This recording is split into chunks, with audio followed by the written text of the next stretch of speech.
ناظرین، ہر روز کی طرح میں اور آپ حاضر ہے تحریک اتباع رسول صلی اللہ تعالیٰ علیہ وآلہ وسلم۔ اتباع رسول صلی اللہ تعالیٰ علیہ وآلہ وسلم یہ پروگ ہر روز کی طرح جاری و ساری ہے۔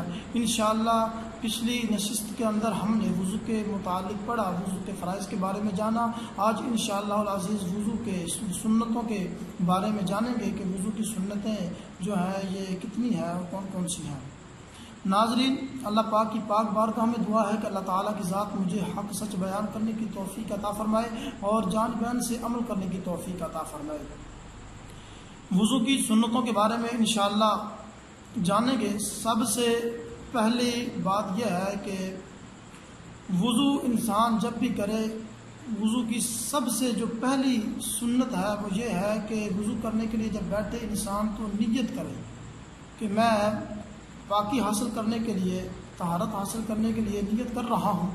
تو سب سے پہلی نیت ہے، پہلی نیت کرنا ہے، سب سے پہلی سنت نیت کرنا ہے، اور دوسری جو سنت ہے وہ بسم اللہ الرحمن الرحیم پڑھنا ہے، اور تیسری سنت ہے دونوں ہاتھوں کو کلائیوں سمیت دھونا ہے۔ اچھی طرح دونوں ہاتھوں کو کلائیوں سمیت دھو لیں، 3 مرتبہ اگر دھو لیں تو یہ اس سے بھی بہتر ہے۔ 3 مرتبہ کلائیوں سمیت دونوں ہاتھوں کو دھونا یہ سنت ہے۔ اس کے بعد چوتھی سنت 3 بار مسواک کرنا۔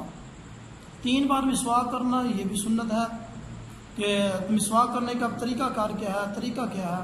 طریقہ یہ ہے کہ سب سے پہلے انسان جو ہے نا مسواک دائیں جانب اوپر کے دانتوں میں کرے گا، اور اس کے بعد بائیں جانب اوپر کے دانتوں میں کرے گا، اور اس کے بعد دائیں جانب نیچے کے دانتوں میں کرے گا، اور اس کے بعد بائیں جانب نیچے کے دانتوں میں کرے گا۔ 3 بار مسواک کرنا سنت مبارکہ ہے۔ اور اسی طرح 3 چلوں سے 3 بار کلی کرنا یہ بھی سنت مبارکہ ہے۔ وضو کے دوران 3 چلوں سے 3 بار کلی کرنا یہ بھی سنت ہے۔ اور اسی طرح روزہ نہ ہو انسان کا تو غرغرہ کر لے، غرغرہ کرنا بھی سنت ہے۔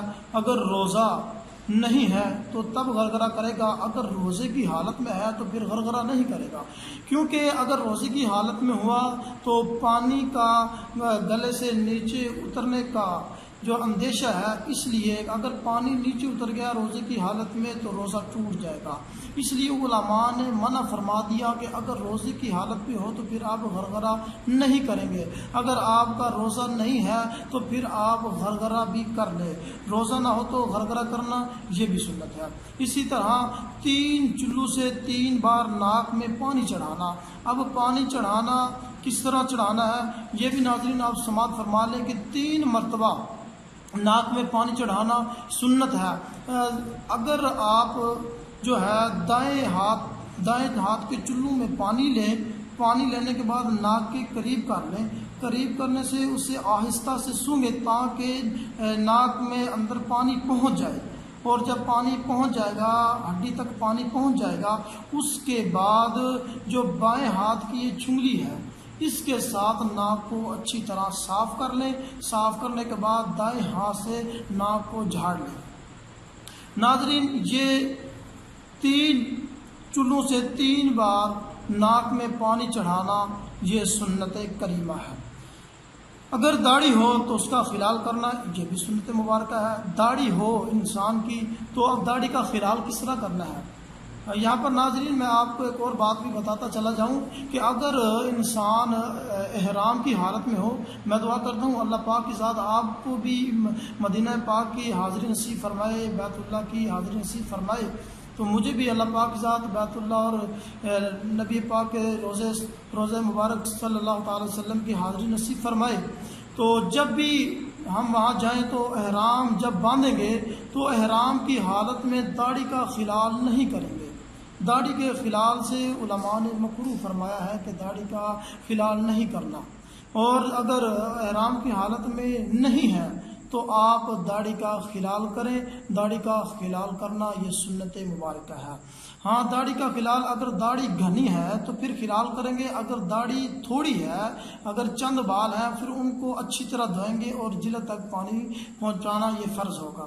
اگر داڑھی گھنی ہے، زیادہ ہے، تو پھر اس کا ہاتھ ترک کر کے یوں اس طرح اچھی طرح خلال کر لیں گے۔ اس طرح داڑھی کا خلال کرنا یہ بھی سنت ہے۔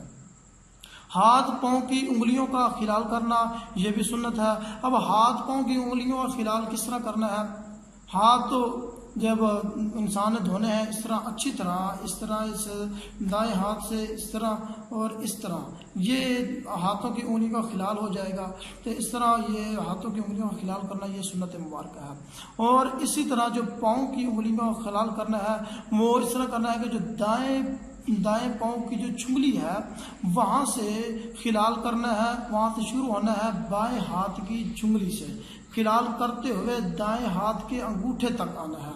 اس کے بعد بائیں ہاتھ کی چنگلی سے ہی جو بایاں پاؤں ہے اس کے انگوٹھے سے خلال کرتے کرتے کرتے کرتے بائیں پاؤں کی چنگلی تک آنا ہے۔